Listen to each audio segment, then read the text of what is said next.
Welcome back to the Renngineering YouTube channel and podcast. This is episode 1 of Tech Talk, and if you remember Tech Talk, in fact if you haven't seen the first video, go and have a watch the first video because it tells you everything about Renngineering, all the different playlists you're going to see over the coming months and years. But this is episode 1 of Tech Talk, and we are very lucky to kick off in a really big way. So we're going to see Scott from excuse Bodie the dog here, Scott from Bahnsport Porsche. Scott Gardner is an ex-master technician from Porsche Bournemouth, speaks very passionately about Porsche, and we will be talking all about geometry. This is designed to be long form, so it is a long episode, so pull up your favourite chair, get a cup of coffee or a mug of tea or a glass of whiskey or a pint of beer, and let's get into it. It's a long one, but you'll enjoy it.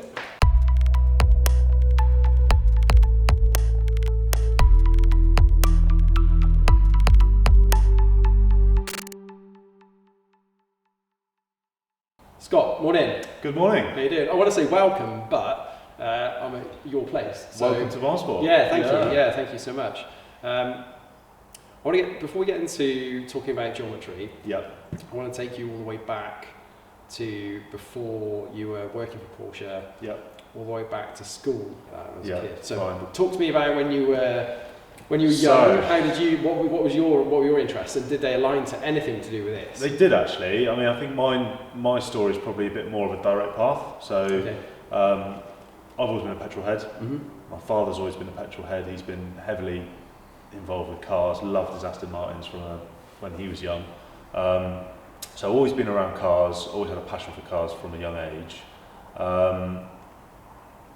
Going back to the school side of things, so I was at Bournemouth Grammar School for boys, and we got to the point, I think it was year 10, where we had to do work experience. I had no idea what I wanted to do in year 10, no idea at all.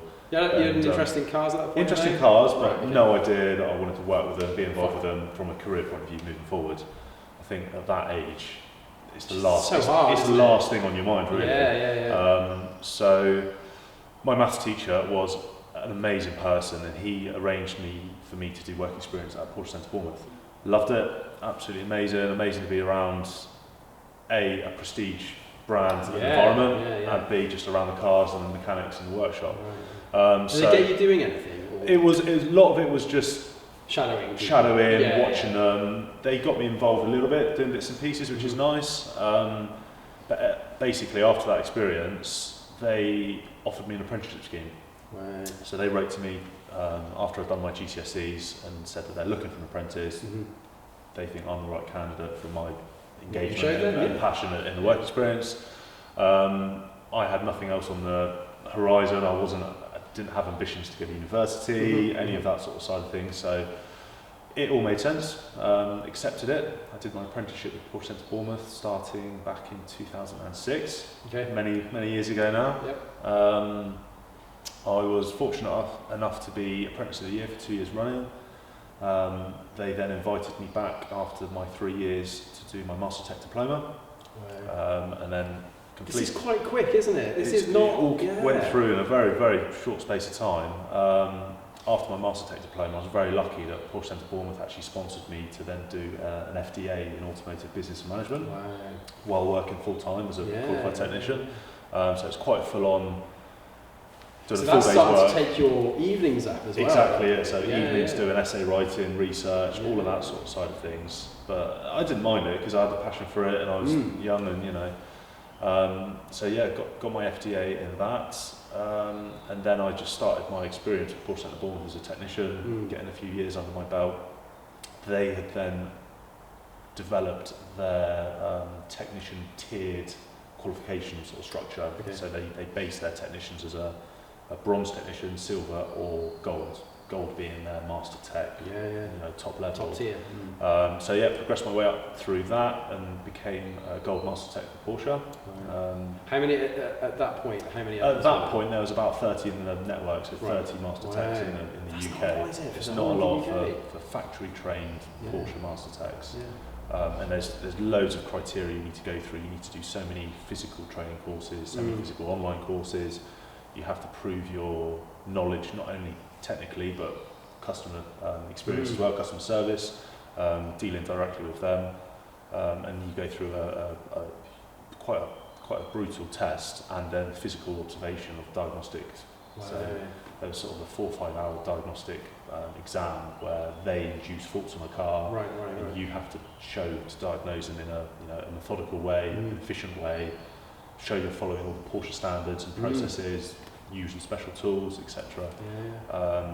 And passed that first time. I think I got 94%, so I'm so happy, so happy with that. Because it's horrible to be in that. There's no point pretending. I would be fully smug at that point. I was. I walked out and I drove home from Porsche Cars Great Britain. So just bouncing off walls. Biggest grin on my face.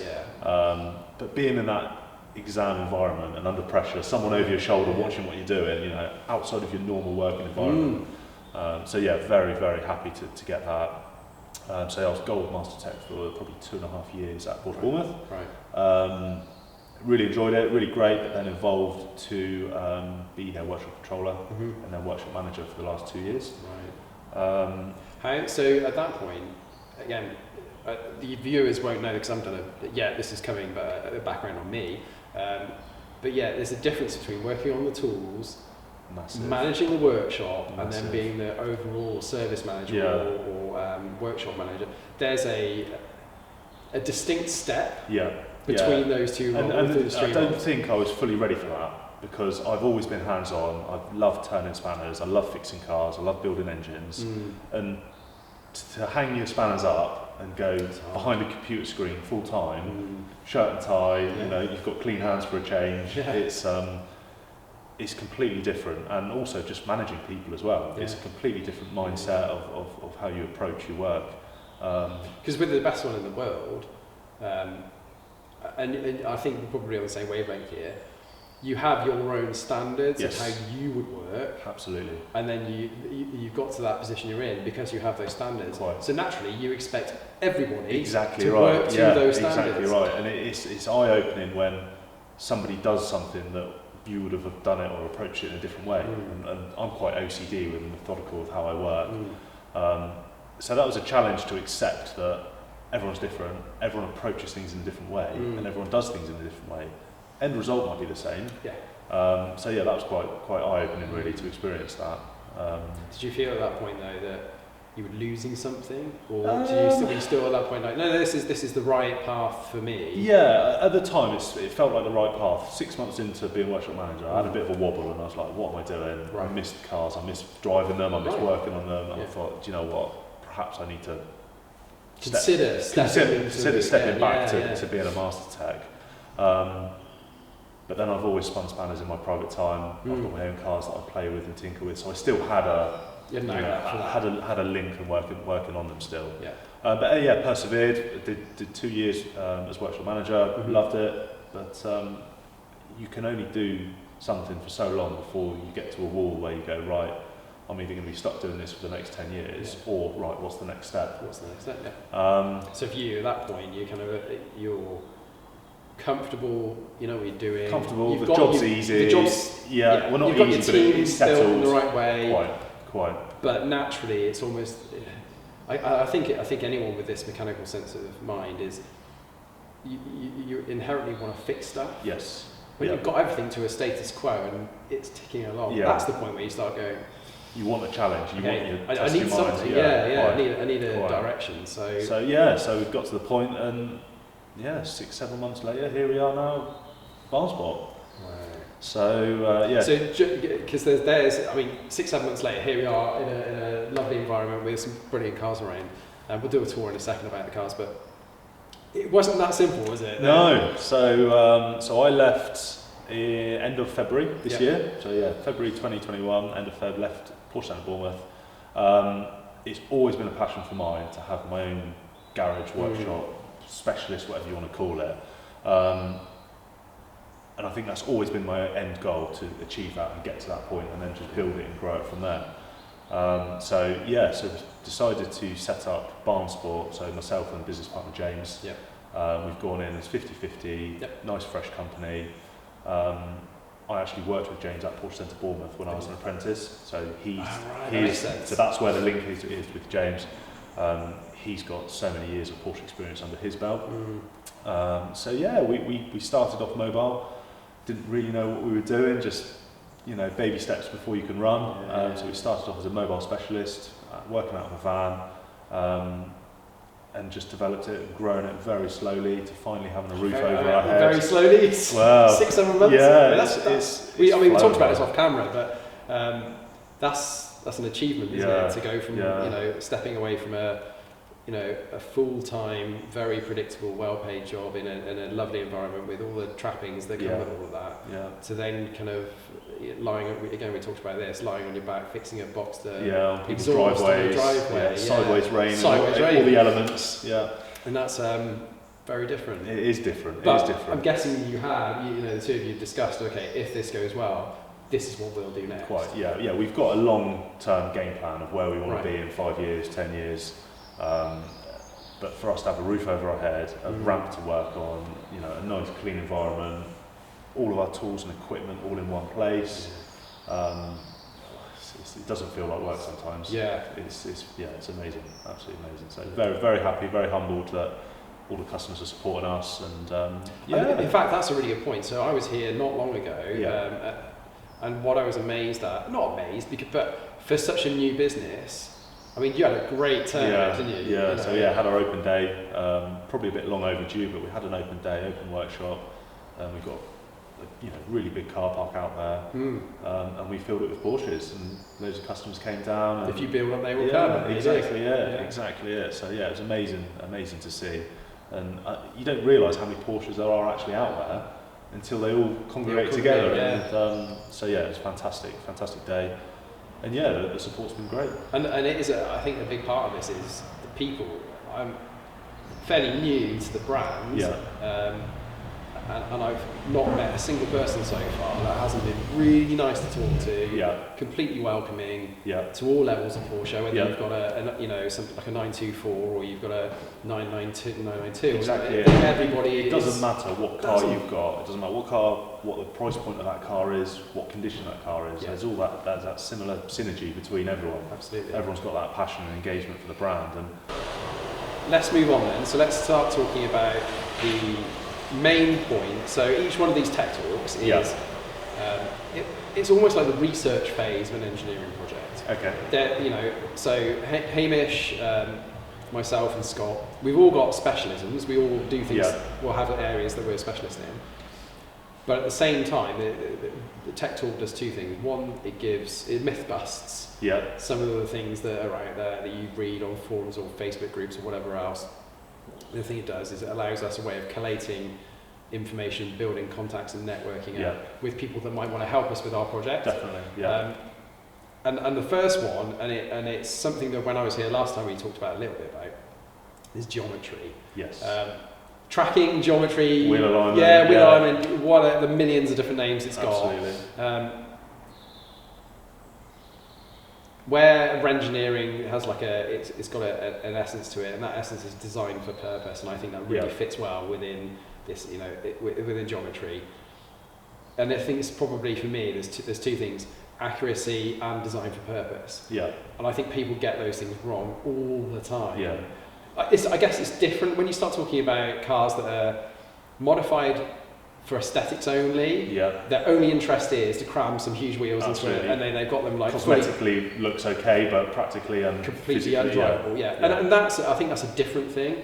But I think what I want to focus on is the difference between a road car, a race car, probably something in the middle.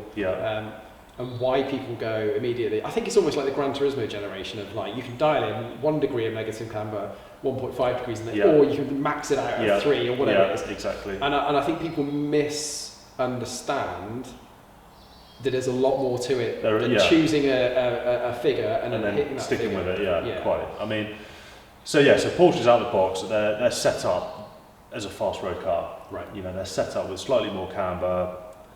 But it's that balance, like you said, it's that balance. A car that could be fresh out of the factory, if you were to then use that car on motorway miles, you're probably going to scrub your inside of your rear tyres out. If you're going to then use that car purely on country drives, weekends, driving it hard, you're probably going to scrub the outside of your tyres out. So a lot of modern cars now, they're set up in a very neutral, balanced way. So a little bit of toe in, average sort of camber. Which is right. Which is right, because it's that balance. Yeah, exactly, and you think about their audience that they're going after, they have to find an average and sit within that kind of parameter, don't they? What they can't do is, stick it on max attack for Joe that just wants to drive around in a nice car. And then complain that on the motorway it's a little bit too twitchy. Yeah, he goes and it's tracking the road really bad. All those things that are characteristics of aggressive geometry. Quite. So that's how they are, sort of like a standard out-of-the-box setup as such. For me, and we touched on this last time we spoke, and a wheel alignment or a setup is quite a personal thing because people like their cars to handle in different ways. Yeah. My personal car is set up in a way that I like it, and it's taken 5-6 different adjustments and setups to get to a point where I go, do you know what, I'm really happy with that.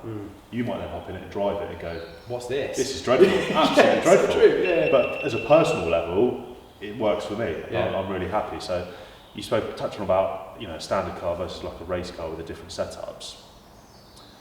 Race cars naturally have a lot more camber, max camber out as much as you can, sort of thing, front and rear. And then the toes are set up so very neutral at the front, probably actually towing out slightly rather than towing in on a road car.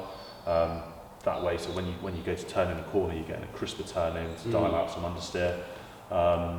This is track specific. Track specific. Yeah, this isn't a race car has this setup.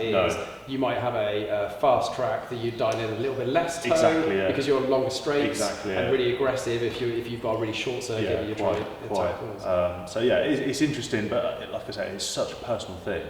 That you get it wrong, it's catastrophic. You know it's wrong. Yeah. Not only do you kill your tyres, but the car would feel unbalanced, unsafe, understeer, oversteer. That's all. I think that's all true, and I think this is one of the reasons. But this is one of the things that I think people underestimate is that it doesn't take much to knock things slightly out. Especially, and I've watched on your Instagram posts on this stuff are amazing, and it's something I want to come into in a sec, but. You don't get it within parameters. Yeah, it needs you get to it absolutely I think spot on. The key thing to it is you do have a range that it can be within, but the critical thing is that across an axle, rear left wheel and the rear right wheel need to be doing exactly the same thing. Yeah. If you've got both wheels and one is just towing in slightly more than the other one, the car's going to steer from the rear. It's going to feel unbalanced. It's going to pull to the right or the left when you're accelerating.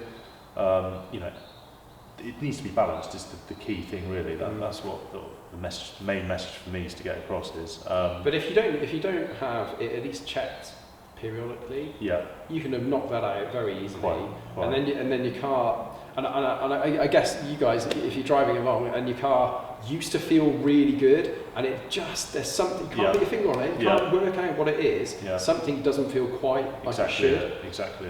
Go and get your geometry checked. There's a fair chance. It's an absolute minimum at its service intervals. Probably every 6 months ideally. Right. But if you know you've hit a pothole or you've done a track day and you're hitting the curbs really aggressively, get it checked straight away. Yeah, definitely. It makes such a difference to the driving of the car. Over the years you get experience where if you hop in a car, I know straight away if the wheel alignment is out. Right. Just by how, take a 997 for example, they're very sensitive to wheel alignments. Right, okay. You hop in it and you drive it, you can feel straight away, actually you're towing out loads on the front, it's really twitchy. You just get that feel straight away, and you can tell a good setup to a bad setup instantly within 5 minutes driving one. We recently had a 997 in that had just been set up by Centre of Gravity. They're really well renowned, great reputation, and it's probably the best 997 I've driven from a setup point of view. Everything was just balanced, turning was beautiful, and you could just tell straight away that it's somebody who knows what they're doing, has done a good job on this car.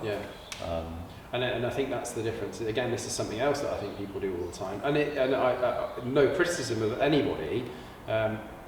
There's a big difference between going to somebody, and again, no criticism to any franchises out there that do this as part of a wider range of servicing options.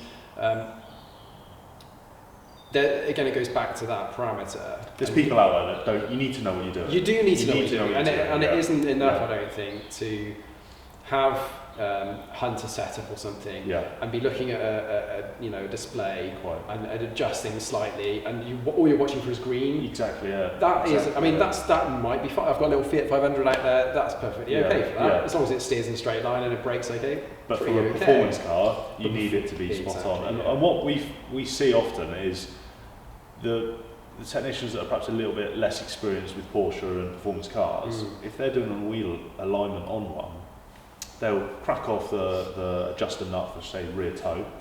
They'll set it green, tighten it, torque it all up. Then they'll go onto that same corner, they'll then do the same for the camber. But what they're not realising is that if you're adjusting the camber, you're adjusting the toe. And they have that link, and you need to balance it all and do it all at the same time. And that's what we see often as the error or the problem that the setups with them, is that you need everything slack, you need to get everything tweaked, do that bit a little bit, then this one, get it all nice and balanced, talk it all up at the end, make sure your readings are spot on, and that's the fundamentals of it. But it is an art, definite art to a good setup, definitely. So, and I think, and you talked about this a little while ago as well, is that personal preference. Yes. So it's one thing somebody, and I'm sure lots of people, me included by the way, would drop a car off and go, you've seen 100, probably 1,000 981s. You know what you're looking for. I'm not going to teach you to suck eggs. Make it drive well. Yes. Using your skill. Not everybody's like that. Some people will have a characteristic or a driving. They want to feel. They're looking for some texture. They want more texture from the road, more feedback through the steering wheel, whatever it is they're looking for. They'll ask you to then do that. Do you, when you're having cars in here, do you spend any time working with customers to figure out what it is? Everything is personal. It's, if somebody has a wheel alignment done, the main thing and their main objective is the steering wheel straight at the end of it. Does it go in a straight line? That's kind of a lot of it is to do with that, but actually does it wander left or right? Does it pull left or right when you're accelerating? Does it turn in nicely, or is it understeering too much? You can dial in setups to have a bit more understeer on turn in, but oversteer on turn out, or you can go the other way around, or get mid oversteer into corners. But a lot of it is how the customers use their car. If you're using your car as a Sunday morning gentle drive out for a coffee meet, you're not pushing hard. You just want a pretty neutral, nice setup. If you're going out on a Sunday morning at 5 in the morning, roads are empty, and you're really, pedalling on, and perhaps you do the odd track day, then you want a completely different setup. So that goes back again to Renngineering's core value of design for purpose. Figure out what it is you're going to do, what you're going to use that for, and then start thinking. But always keep in mind, with any modification you make to any car, there's a compromise as well, because if you're setting up a car for fast road and track use, when you do drive along the road, it might be a little bit more twitchy on the motorway, and you might scrub tyres a bit quicker. So that's you are going in with, and I think this is the key, is acknowledging that from the start. Having your idea of what you want from whatever it is you've got, and then saying to yourself, right, okay, these are the compromises that I have to make. Risk versus reward, isn't it? Exactly that. And again, I think that is, I'm completely guilty of it in the past. I've built a Volkswagen Corrado in the mid 2000s, and it was that post Max Power era, post Fast and Furious, before it kind of went into space. And I wanted a track car. I didn't know what a track car was, and I've done a handful of track leather. And I put whipped all the injection off it and stuck it on bike carbs with a custom made manifold. It looked beautiful. This lovely big ITG airbox at the front. I got the a facet fuel pump put on, all sorts of bits and pieces. All the bits and pieces. Recaro buckets, harnesses, stripped off the interior out. Never did a track day. And it was borderline undrivable. It was miserable. It broke down because I hadn't done any actual. There's no engineering involved. I just literally took a load of parts of it. I want a track car, but it looked great in photos. It was on deck. It had 3-piece split rims. And internet points. Tick tick tick tick tick. As a car, pretty much useless. And And I would probably repeat that same exercise a handful of times. And I'm sure lots of you are probably sitting there nodding your head saying, yeah, I've done the same thing. But it gets to a point where you go, there's more to it than this. 100%. And I think that, and the Porsche audience, I think, are closer to that. I don't know whether it's an age thing, I don't know whether it's an appreciation of what you have and the understanding of all of the work that goes into producing a car. Yeah. But Porsche get it close to spot on. Absolutely. But then on the flip side of that, you get customers that will be wanting GT product, GT3s or GT4s, and they're never used on track. Yeah. So you've got a specific track purpose car set up for track. They've got the bigger brakes, the better suspension, out the box from the factory. Their alignments are set up. Super capable car. Yeah. Really, really capable, and they're used for coffee morning meets and not used to the car's full potential. Yeah. So you do get those two aspects, and two different ends of the spectrum. Yeah. I've got to be honest though. Full disclosure, I've got, again, if you haven't seen my car, I'll show you my car, but I've got a 981 2.7 Cayman. Would I have a GT4 GT4RS? Of course I would. Yeah, of course you would. Yeah. Am I going to go straight to Spa? And no. But again, I think the important thing is going in acknowledging that you are not going to extract the potential of this car. So we talked a bit broadly about the importance of geometry and wheel alignment and all the other terms. Let's go into a little bit about the individual adjustable parts. Yes. Yeah. So we mentioned camber quite a bit, we mentioned toe quite a bit. What else is there? So on the sports car generation on the Porsches, like you say, you've got rear toe, rear camber, front toe, front camber. You've also got caster angle. Yeah. Most Porsches you can't adjust the camber apart from some of the 4x4 KNs and Panameras you can. Right. Caster you're talking about? Caster, yeah.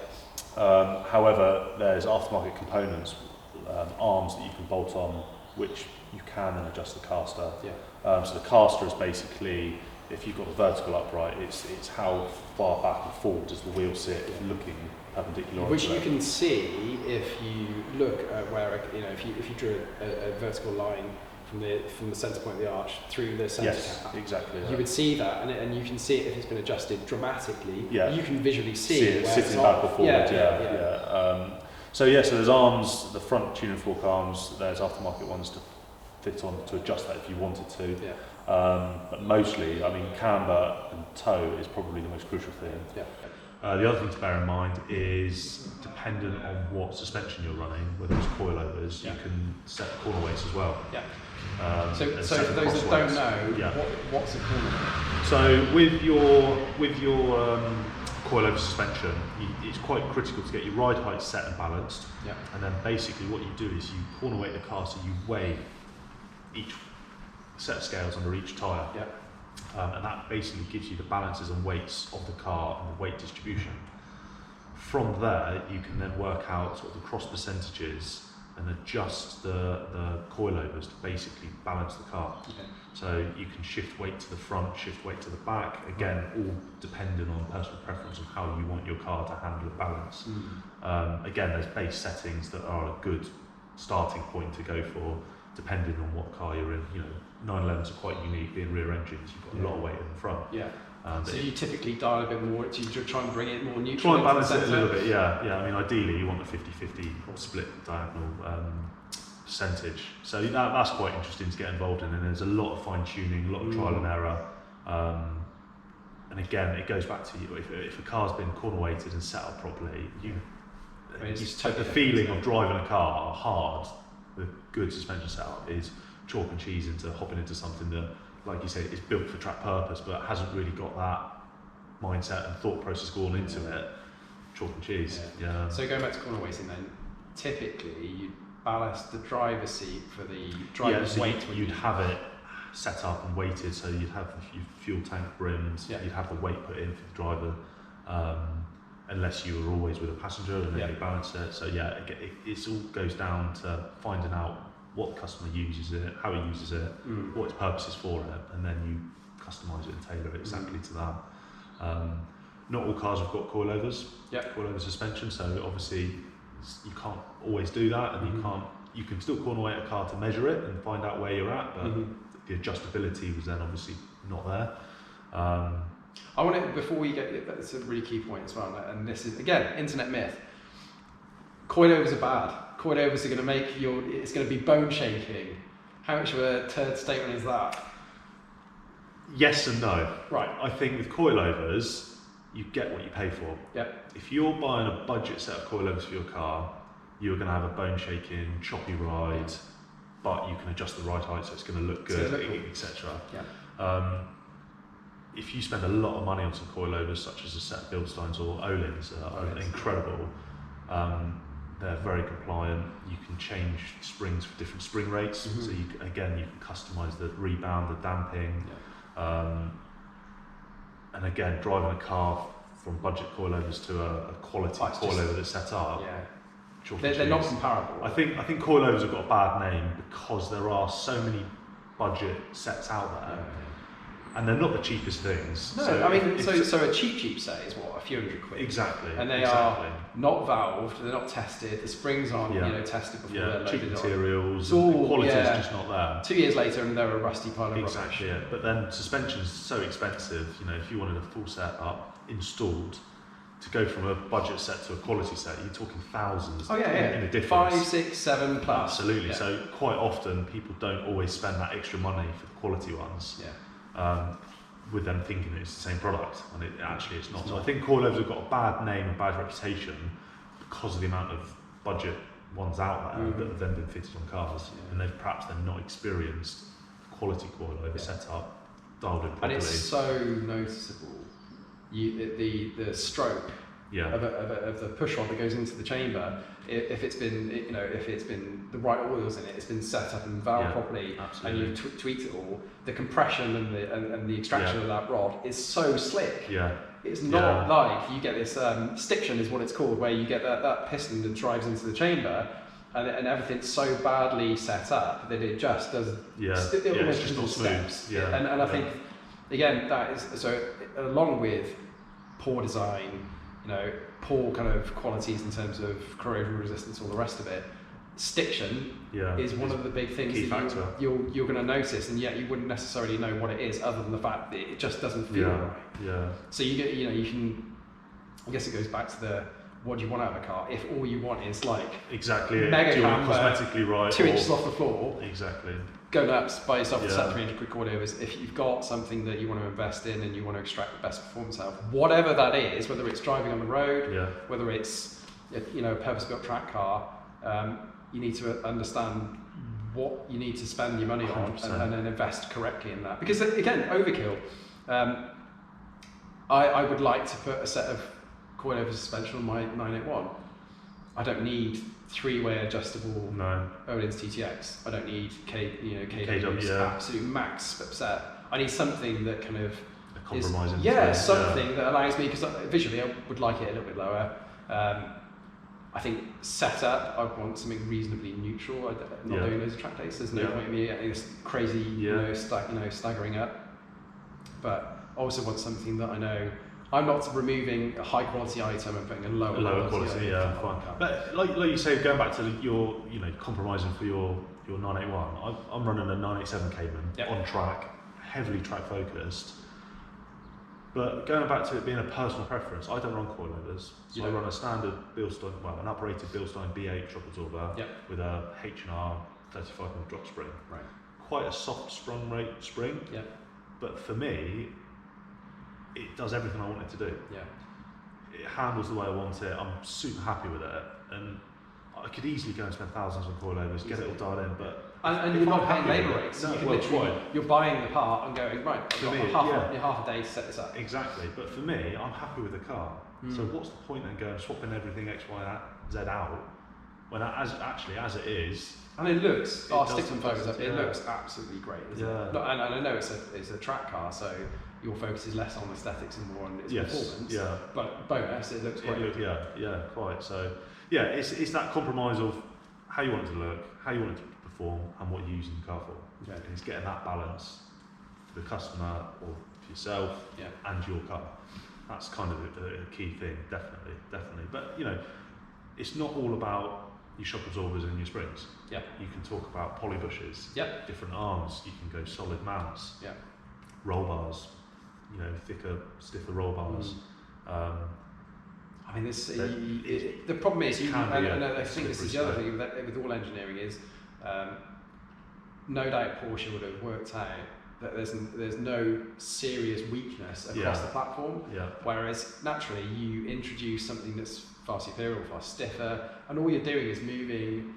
You start introducing weaknesses in other areas, and again, if you are looking for something that needs to be zero body roll, well, you put this great coilover setup on. It's cost you £6,000 to do it. Yeah. But then you've got 7 or 8 year old rubber standard bushes. Yeah, exactly, and actually, all you've done is introduce more load into those bushes. Quite. So then you need to consider whether actually that then becomes your weak point, and the fact that you're going to use it more aggressively. Yeah. You're introducing more load into that semi-perished bush. Exactly. Yeah. And it's no surprise you start to pick up knocks, and it doesn't. Yeah. Wears out quicker. Yeah. Exactly. Yeah. So that's a massive key thing to think about. Rather than just go and throwing a set of coilovers on your car, you need to balance everything else with it. You take the GT2 RS at the moment, incredible car, but carbon fibre roll bars, they're just absolute work of art. That's creme de la creme at the top. So yeah, loads of things to think about. Even going away from standard sort of ball joints and dust boots, you get it all fully rose jointed.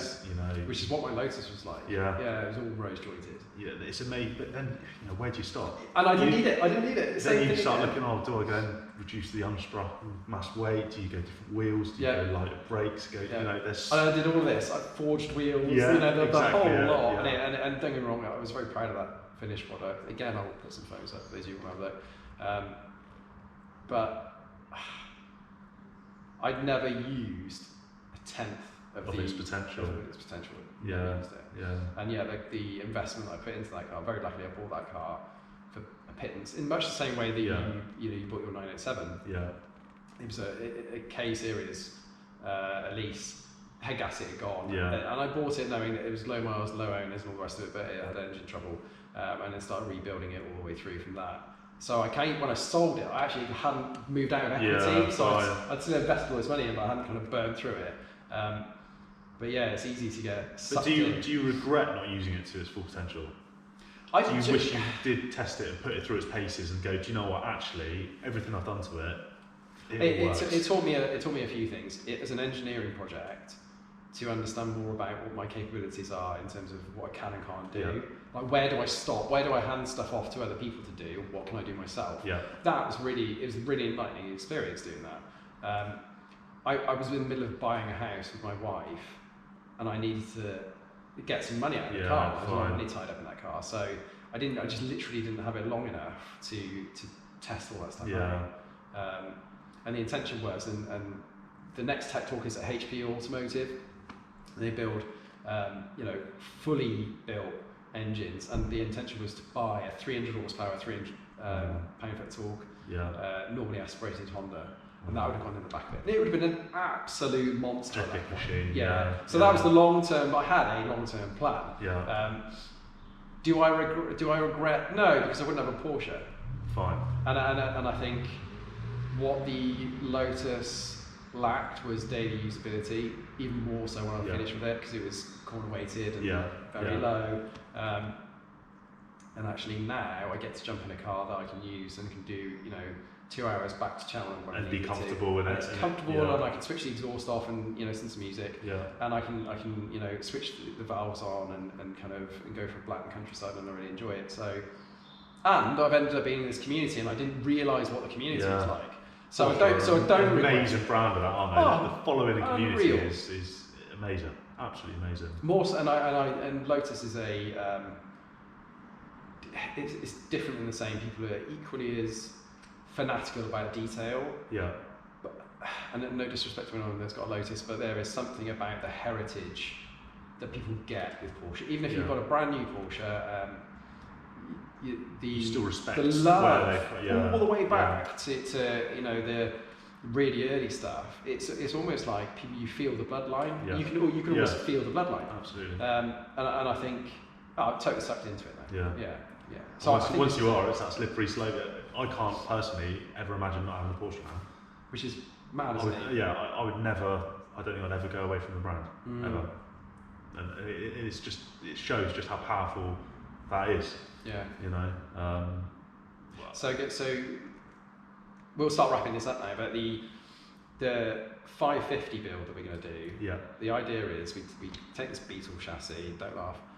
Strip the body off. And left of the bare chassis. Yeah. It has to be extended slightly to accommodate the 550 shell.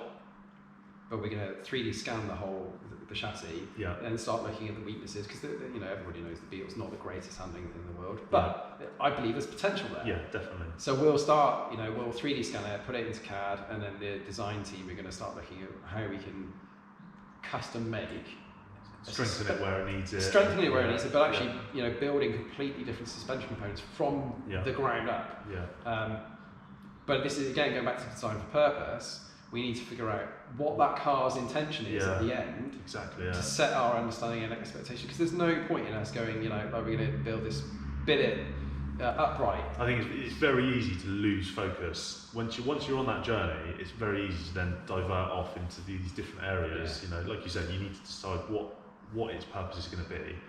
Yeah. There's no point setting it up for track use if it's going to be a weekend car. Exactly. Ideally, we'd have a client and we'd engage with that client. Yeah. It would be a bespoke, tailored product for that client. We're not doing that because the end of it will be, it goes off to auction, collecting cars or another auction site.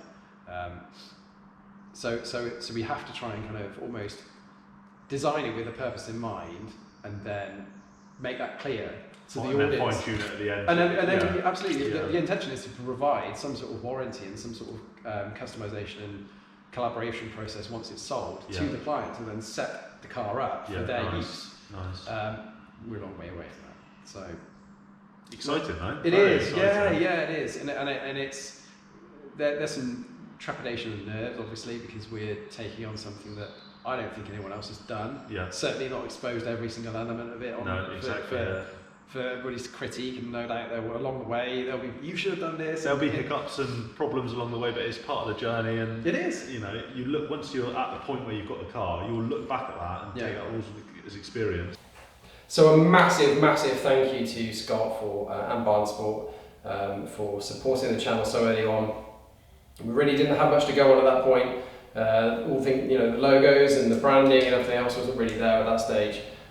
We had an idea, and massive thanks to Scott for being open enough to let me come down and do the first real tech talk. At that point, still trying to figure out what tech talk was. There obviously are some kind of lighting and shooting issues in that video, but it was fascinating for me. It taught me a huge amount, and you can see the progress from the first one with Sam at Seen Through Glass. And if you haven't seen the initial episode of Waffle, go and look at that as well. The intention with all of these is to show growth. It's a big part of engineering anyway. It's a big part of building anything or designing anything, is the growth and the time it takes to learn a new skill. And I think it's really important to show that development and not just show the start of something and then there's some amazing finished product. Because life isn't like that, right? It takes a long time to learn these skills. That's pretty much it. So I want you guys to see everything, all the kind of the hiccups, all the lumps and bumps, which is why I'm showing you this, right? In the next episode, we'll be back to Waffle. I've got some interesting content. It's a bit shorter again. We're going to try and mix these up so you get some longer stuff and some shorter stuff. But yeah, we'll try and release an episode every week, YouTube algorithms and all that stuff. In fact, if you haven't liked this episode and you did enjoy it, please like it. Please subscribe as well. You can find us over at Renngineering UK on Instagram and Renngineering on Facebook. Please make sure you go and like Bahnsport as well and support those guys. And if you're down south at all and you need any Porsche worked on, please get in touch with them. I know they'll be more than happy to help. I particularly love the fact that every time they do an oil change, they show the fact that the oil level is perfect. That appeals to my inner, don't know what you'd say, my inner kind of fussiness. I love that stuff. The more detail the better for me. So anyway, I hope you enjoyed this episode. Thank you so much for watching, and we should be back next week. Take care for now. Goodbye.